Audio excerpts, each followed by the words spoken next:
आप लोग? I hope आप लोग अच्छे होंगे। मेरा नाम गौतम कुमार। मैं आज एक ऐसे कलाकार के बारे में बात करने जा रहा हूँ जो भोजपुरी इंडस्ट्री में आते हैं तो तहलका मचा के ही जाते हैं और बवाल ही मचा के जाते हैं। जैसे कि ये फोटो में देख सकते हैं। फोटो देखने के बाद ये तो कोई चेहरे के मुमताज नहीं है भोजपुरी इंडस्ट्री में। इनका नाम खेसारी लाल यादव है।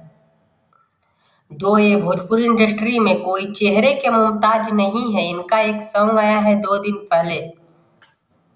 ग्लोबल म्यूजिक जंक्शन से ये सॉन्ग रिलीज किया गया है जो अभी 4 नंबर पे ट्रेंड कर रहा है। जैसे कि देख सकते हैं इस सॉन्ग का टाइटल है हल्के सॉन्ग।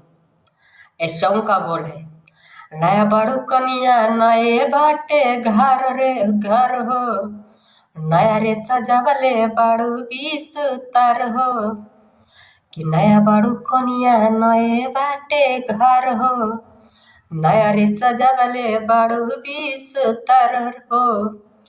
ये सॉन्ग सुन सकते हैं।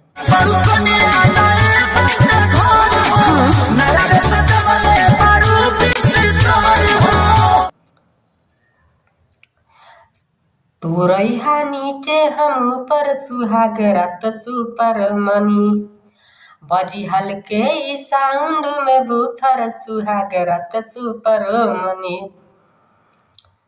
जैसे कि ये सॉन्ग भी सुन सकते हैं। आई होप आपको सॉन्ग अच्छा लगा हो। अच्छा लगा तो लाइक सब्सक्राइब शेयर करें।